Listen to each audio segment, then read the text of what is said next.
तो guys video start करने से पहले बहुत बहुत अपॉलॉजी अगर मैं आप लोगों को थोड़ा डल दिख रहा हूँ आज, क्योंकि ऑफिस का बहुत ज़्यादा काम है, कंटिन्यूस सिस्टम पे बैठा हुआ हूँ और सब चीज़ मैनेज भी करना है। एनीवेज ये सब चीज़ें इतनी मैटर नहीं करती, जो मैटर करता है वो है कंटेंट। और आज का जो कंटेंट है वो बहुत ही ज़्यादा इंपॉर्टेंट है, क्योंकि आज के कंटेंट में मैं आप लोगों को साइंटिफिकली प्रूवन 5 ऐसे मेथड्स बताऊंगा जिससे आप अपने बॉडी में मसल प्रोटीन सिंथेसिस को ऑप्टिमम कर सकते हैं।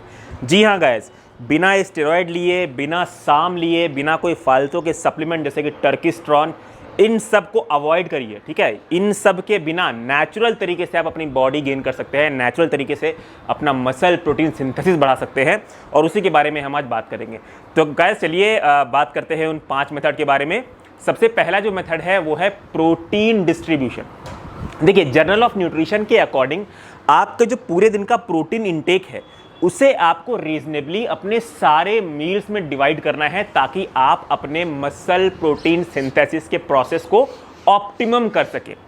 फॉर एग्जांपल 20 ग्राम प्रोटीन हर 3 घंटे में लेने से आप में ज़्यादा मसल प्रोटीन सिंथेसिस होगा as compare to 40 gram protein हर 6 घंटे में लेने से, या फिर 10 ग्राम प्रोटीन हर 1.5 घंटे में लेने से। आप लोगों को विस्तार से समझाता हूँ। फॉर एग्जांपल आप इमेजिन करके चलिए कि आपका पूरे दिन का प्रोटीन रिक्वायरमेंट जो है वो 120 ग्राम्स है।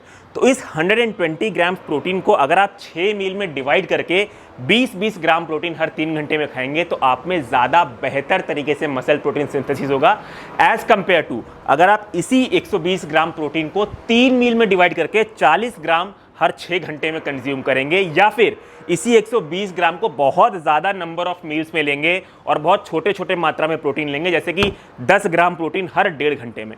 तो गाइस, प्रोटीन डिस्ट्रीब्यूशन आपका बहुत ही रीजनेबली होना चाहिए ताकि आपका मसल प्रोटीन सिंथेसिस का प्रोसेस ऑप्टिमम रहे।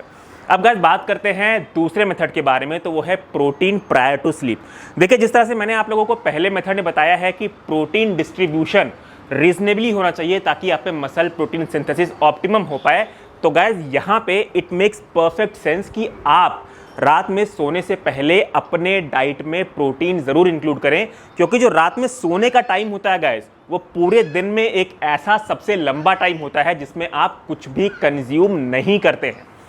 Guys, medicine and science in sports and exercise की एक रिसर्च के अकॉर्डिंग, जिसमें कुछ रेजिस्टेंस ट्रेनिंग पार्टिसिपेंट्स को 2 ग्रुप में डिवाइड कर दिया गया। एक ग्रुप को सोने से पहले केसिन प्रोटीन दिया गया, दूसरा ग्रुप प्लेसिबो पे था, उसे केसिन प्रोटीन नहीं दिया गया, ठीक है। स्टडी के अंत में यह पाया गया कि जिस ग्रुप ने सोने से पहले केसिन प्रोटीन कंज्यूम किया था, उनमें रात को केसिन प्रोटीन इफेक्टिवली डाइजेस्ट हुआ है, इफेक्टिवली एब्जॉर्ब हुआ है, जिसके मदद से उनके ब्लड में अमीनो एसिड का कॉन्सेंट्रेशन बना रहा है और उनमें मसल प्रोटीन सिंथेसिस का लेवल अप रहा है। इसके अलावा जर्नल ऑफ न्यूट्रिशन की एक और स्टडी के अकॉर्डिंग, जिसमें डेक्सा मेथड का उपयोग किया गया बॉडी फैट परसेंटेज और लीन बॉडी मास मेजर करने को, DEXA method, dual energy x ray method, एक गोल्ड स्टैंडर्ड मेथड है आप में लीन बॉडी मास और फैट परसेंटेज मेजर करने के लिए। तो गाइस, जर्नल ऑफ न्यूट्रिशन के इस क्लिनिकल ट्रायल में डेक्सा मेथड का उपयोग किया गया ऐसे पार्टिसिपेंट्स पे जो रेजिस्टेंस ट्रेनिंग पार्टिसिपेंट थे, और उन्हें 2 ग्रुप में डिवाइड कर दिया गया था। एक ग्रुप को सोने से पहले प्रोटीन दिया गया था, एक ग्रुप को सोने से पहले प्रोटीन नहीं दिया गया था। स्टडी के अंत में डेक्सा मेथड से यह देखा गया कि जिस ग्रुप ने सोने से पहले प्रोटीन कंज्यूम किया था, उनके क्वाड्रिसेप्स मसल के क्रॉस सेक्शनल एरिया में ज़्यादा मसल गेन हुआ है एज कंपेयर टू उस ग्रुप के जिसने प्रोटीन सोने से पहले नहीं लिया था। इसके अलावा जिस ग्रुप ने सोने से पहले प्रोटीन लिया था, उसमें स्ट्रेंथ में भी बढ़ोतरी हुई है। अब बात करते हैं तीसरे प्रूवन मेथड के बारे में, तो वो है ल्यूसिन कंटेंट। देखिए, American journal of clinical nutrition and doctor layman, जो कि एक प्रोटीन रिसर्चर हैं यूनिवर्सिटी ऑफ इलिनॉइस में, तो उनके अकॉर्डिंग आपकी बॉडी को 2.5 ग्राम्स ल्यूसीन चाहिए mTOR का स्विच ऑन करने के लिए, ताकि आपके बॉडी में मसल प्रोटीन सिंथेसिस का प्रोसेस स्टिमुलेट हो सके।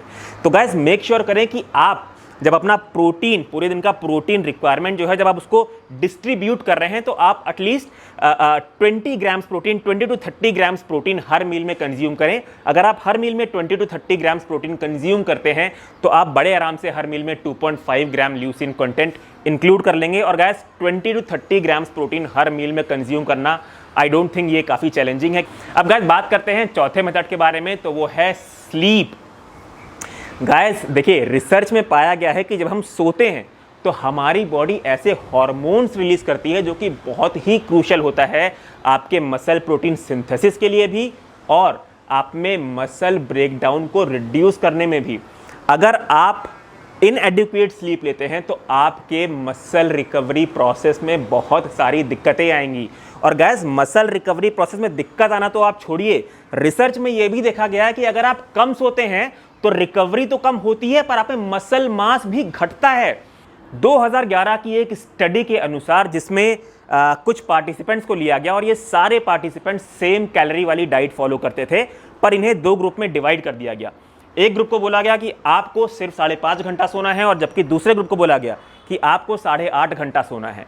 स्टडी के अंत में यह पाया गया कि वो ग्रुप जो सिर्फ 5.5 घंटा सोता था उनमें 60% मसल मास कम हुआ है, जबकि वो ग्रुप जो 8.5 घंटा सोता था उनमें 40% मसल मास बढ़ा है, मतलब 40% मसल मास से बढ़ोतरी हुई है।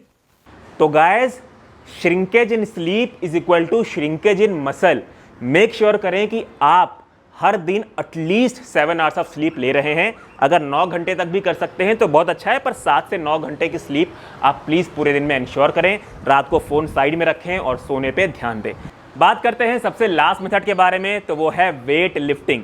देखिए गाइस, जब भी आप हैवी वेट्स लिफ्ट करते हैं तो आपके बॉडी में मसल मास इंक्रीज होता है, क्योंकि हैवी वेट लिफ्ट करने से आपके मसल फाइबर डैमेज होते हैं जो कि आपके बॉडी को फोर्स करते हैं मसल प्रोटीन सिंथेसिस का लेवल बढ़ाने के लिए, ताकि उन डैमेज को, उन मसल फाइबर डैमेज को रिपेयर किया जा सके, उन्हें रिकवर किया जा सके। पर गाइस, जैसे जैसे टाइम बीतता जाता है आपकी बॉडी बहुत ही कन्वीनियंट हो जाती है, बहुत ही ईजिली उन मसल फाइबर को जो है रिपेयर कर देती है, उन्हें रिकवर कर देती है।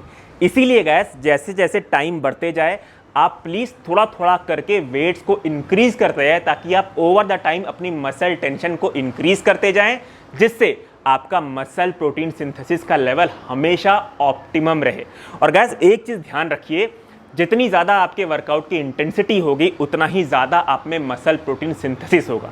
For example, university of Nottingham की एक स्टडी में ऐसा पाया गया है कि वो पार्टिसिपेंट्स जो सिर्फ 40% 1 RM की इंटेंसिटी पे वर्कआउट करते थे उनमें मसल प्रोटीन सिंथेसिस में कोई भी चेंज नहीं हुआ, कोई भी इफेक्ट नहीं आया। पर वो पार्टिसिपेंट्स जो लोग 60% 1 RM की इंटेंसिटी से ज़्यादा वर्कआउट करते थे उनमें डबल और ट्रिपल तरीके से ज़्यादा मसल प्रोटीन सिंथेसिस हुआ है।